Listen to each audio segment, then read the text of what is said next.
Halo guys, welcome back to my channel Sales Magic, rajanya jualan. Oke teman-teman semuanya, jadi di video kali ini saya akan membahas sesuatu yang sering banget ditanyakan sama teman-teman subscriber semuanya. Bang, berapa sih kalau misalnya gaji seorang sales motoris yang bekerja di distributor? Ya, nah di sini saya akan menjelaskannya sedetail mungkin. Jadi buat teman-teman yang juga bertanya, Mas, enakan jadi freelance atau ikut kerja jadi sales resmi di distributor ya? Mungkin video ini bisa membantu ya atau memberikan sedikit gambaran. Jadi kalian bisa mengambil keputusan mau jadi freelancer atau mau jadi sales resmi di sebuah distributor. Jadi jangan kemana-mana, tetap stay di sini. Halo guys, welcome back to my channel Sales Magic, rajanya jualan. I don't ever slow up, no I don't take shit. I got no love for the fakeness. If you wanna play tough and wanna hate this, I'll always show up.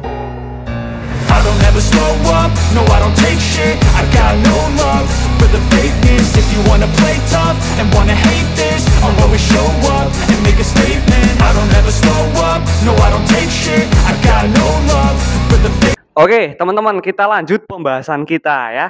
Jadi sales di sini yang saya maksud itu adalah sales-sales yang bekerja di brand-brand resmi. Seperti misalnya nih BNG, KAO, Unilever, Wings Food, OT, ya, Artaboga dan sejenisnya. Semua akan saya bahas di video ini dan ini berdasarkan pengalaman saya. Tapi ada beberapa hal yang harus kalian garis bawahi nih. Yang pertama, sistem penggajian itu setiap bulan, setiap tahun itu berganti-ganti sistem, ya. Ada dulu sistem berdasarkan gaji berdasarkan targetnya tercapai atau enggak, dan ada juga yang sekarang sistemnya itu berdasarkan produk yang dijual itu ada berapa item dan tercapai enggak target item tersebut. Nah, jadi mohon didengarkan sampai selesai, jangan di-skip-skip supaya tidak terjadi kesalahpahaman ya, teman-teman. Jadi yang pertama gini, teman-teman, kalau misalnya kita bekerja menjadi seorang sales, yang pertama tentunya ada yang namanya gaji pokok. Kalau misalnya kalian kerja ikut brand resmi ya, gaji pokoknya berapa dan kita itu digaji itu setiap minggu atau setiap bulan. Jadi ada dua, teman-teman. Yang pertama ada sebuah distributor yang menggaji salesnya itu mingguan, dan yang kedua ada yang menggajinya itu bulanan. Nah, untuk yang mingguan nih, teman-teman. Kalau yang mingguan itu harian ya, gaji harian salesnya itu 90 sampai dengan 110.000 per hari. Kotor ya, itu gaji kotor. Maksudnya gaji kotor itu gini, itu kita dikasih 90.000 sampai 110.000 per hari itu bensin pakai uang kita sendiri ya, makan pakai uang kita sendiri, kayak gitu teman-teman. Nah, itu kalau misalnya rata-rata ya teman-teman, apalagi di kabupaten saya ini terbilang masih kota kecil ya teman-teman. Nah, tapi tentunya kalau misalnya kalian berada di Jakarta, Jabodetabek, ibu kota ya teman-teman, itu gajinya juga menyesuaikan UMR sama UMK yang berlaku di situ teman-teman ya. Nah, karena apa ya? Karena itu udah PT ya, kayak Unilever, terus Wingswood itu kan kategorinya udah PT ya, udah brand besar lah kayak gitu. Nah, kalau misalnya gaji harian sales biasanya 90.000 sampai 110.000. Itu standarnya di tahun 2023 ya, di tahun 2023 ini standarnya segitu teman-teman. Nah, terus untuk insentifnya ada nggak? Ada. Insentif itu kita dapatkan apabila kita itu mencapai target penjualan ya. Ada yang mencapai 80% target, insentif cair. Ada yang minimal dapat insentif harus over target. Itu ada yang sistemnya seperti itu. Misalnya nih, dalam 1 bulan ya, dalam 1 bulan untuk target seorang sales per orangnya, misalnya dalam sebulan ditarget 10 juta ya, omset 10 juta. Nanti kalau misalnya over target, nah itu dapat berapa persen kayak gitu. Misalnya over targetnya dapat targetnya 12 juta. Berarti kan over targetnya 2 juta. Nah, itu kita mendapatkan persentase dari 2 juta tersebut ya. Nah, persentasenya berapa? Macam-macam nih. Ada yang 10%, ada yang 50%. Pokoknya sistemnya beda-beda. Tapi kurang lebih seperti itu hitungannya, teman-teman. Nah, ada juga nih distributor yang target 10 juta. Kita cuma dapat 88 juta. Nah, itu kan target kita tercapai 80% ya. Tapi itu cair. Insentif kita tetap cair. Entah berapa persen atau berapa ratus ribu kayak gitu. Jadi sistemnya beda. Dan untuk target sendiri ya, itu juga ada dua jenis. Yang pertama tuh gini, target per sales, yang kedua adalah target global. Jadi kalau misalnya target per sales itu setiap orang ya, setiap sales itu gajinya beda-beda antara yang satu dengan yang lainnya. Siapa yang jualannya lebih banyak, ya gajinya lebih banyak ya. Ya saya sendiri juga pernah mengatakan statement ini ya teman-teman. Sales itu penghasilannya itu bisa tanpa batas. Kalau ingin mendapatkan uang yang banyak, kita hanya perlu menjual produk kita lebih banyak. Ya memang seperti itu faktanya teman-teman ya. Jadi itu kalau misalnya per sales, itu setiap orang itu berbeda-beda. Jadi nggak bisa disamaratakan. Terus yang kedua ada target global ya. Target global tuh gini, misalnya dalam satu kabupaten nih, ada 16 kecamatan. Nah ini hasil penjualan dari 16 sales ya. Biasanya standarnya satu kecamatan itu ada satu sales ya. Nah ini 16 sales itu digabung targetnya. Untuk standar target global sebuah distributor resmi itu minimal ya, minimal 1 miliar dalam 1 bulan. Itu target global teman-teman ya. Tapi kalau misalnya kayak kalau kalau kalian kerja di Sampurna Mail itu bisa 5 M teman-teman ya. Ya pokoknya kalau misalnya target itu menyesuaikan juga sama produknya itu udah terkenal enggak, kayak gitu. Kalau semakin, produk itu laku di pasaran, maka target yang ditetapkan oleh perusahaan itu semakin tinggi. Jadi salah satu hal yang membuat saya itu, agak jengkel ya teman-teman, saat saya kerja di distributor, mereka itu terlalu berlebihan. Ya memang itu sih bagus ya, setiap kita mencapai target, targetnya langsung naik. Tercapai naik lagi kayak gitu.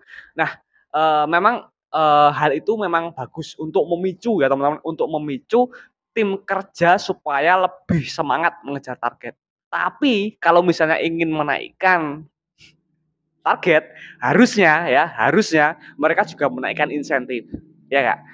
Kadang ada beberapa kasus yang, targetnya naiknya nggak kira-kira, tapi insentifnya segitu aja, sama aja, kan nggak balance, kayak gitu. Nah, itu salah satu hal yang membuat saya, resign dan, menjadi seorang freelancer sendiri, kayak gitu teman-teman.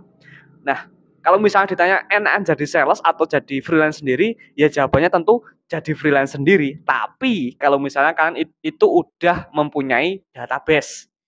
Database itu maksudnya adalah kalian itu sudah mempunyai banyak kenalan toko, punya banyak kenalan grosir kayak gitu. Nah, tapi kalau misalnya kalian dari nol ya, belum pernah ada basic sales dan ingin menjadi freelancer, kalian bisa menonton video-video saya sebelumnya ya teman-teman. Saya sudah membahas banyak mengenai freelancer. Siapa tahu video itu bisa bermanfaat. Tapi saya yakin sih video itu bermanfaat karena banyak yang testimoni ke saya via DM Instagram bahwa video saya itu bermanfaat lah kayak gitu teman-teman ya. Dan saya pun senang kalau misalnya apa yang saya share itu bisa bermanfaat untuk orang lain lah kayak gitu teman-teman ya. Terus, ya kayak gitu sih, untuk sistem penggajian di distributor. Ada yang sistemnya harian, mingguan ya teman-teman, gajinya mingguan, ada yang bulanan, ada yang insentifnya bisa cair apabila minimal 80% target, ada yang, bisa cair apabila achieve 100%, ada yang over target baru cair, ada yang target sales-nya itu, per sales, ada yang target sales-nya itu per area atau per global, kayak gitu teman-teman ya. Mungkin video ini bisa memberikan kalian gambaran. Nah, kalau misalnya kalian tanya, "Mas, tertinggi kerja di sales itu pernah terima gaji berapa?" Ya, saya nggak mau menyebut brand, tapi saya pernah bekerja di salah satu distributor dan saya bisa mendapatkan gaji 11 juta per bulan. Karena apa? Karena itu overload teman-teman. Karena produknya kebetulan juga produk yang lagi booming kayak gitu. Jadi salah satu privilege kalau sales itu gajinya besar, itu adalah produk yang dibawa ya. Gini, kita flashback sebentar ya sebelum saya close video ini. Yang pertama, produk yang kita jual ya, bagaimana kita menjual dan siapa yang menjual, kayak gitu. Kalau ketiga unsur itu benar-benar ada dan terpenuhi, saya yakin 100% ya, untuk mendapatkan profit yang banyak itu bukan hal yang mustahil ya. Nah, tapi kalau misalnya di awal ya, kita memang harus, berusaha membangun apa ya, membangun relasi lah kayak gitu. Karena memang dalam semua hal nggak hanya sales, kita harus memulai dari nol ya. Nah, dan saat kalian sudah memutuskan untuk memulai, Tinggal sekarang gini, kalian mampu nggak bertahan di keputusan yang sudah kalian ambil. Jadi, dalam hidup ini ada 2 hal ya teman-teman. Yang pertama, gini, kita harus berani mengambil keputusan dan yang kedua kita harus bertanggung jawab dan mau mempertahankan keputusan yang sudah kita ambil. Terima kasih teman-teman yang sudah support channel YouTube ini sampai hampir 50.000 subscriber dan di 50.000 subscriber nanti saya akan mengadakan giveaway ya sesuai dengan janji saya. Jadi sedikit lagi nih teman-teman, bantu share video ini ke sosial media yang kalian miliki, sedekah menjadi sedekah jariah untuk kalian. Dan kalian dipermudah dalam segala urusan ya, yang sales juga achieve 100% target lah ya teman-teman, over target. Supaya apa? Supaya sebentar lagi puasa lebaran kita bisa ya seneng-seneng ya nggak? Kita bisa beli baju baru, kita bisa memberi uang saku ke saudara kayak gitu ya kan. Kan semua orang kan cita-citanya seperti itu ya. Tapi memang gitu sih. Hal-hal besar itu butuh waktu, intinya seperti itu. Jadi jangan mudah menyerah lah intinya. Oke, semangat terus untuk para sales di seluruh Indonesia.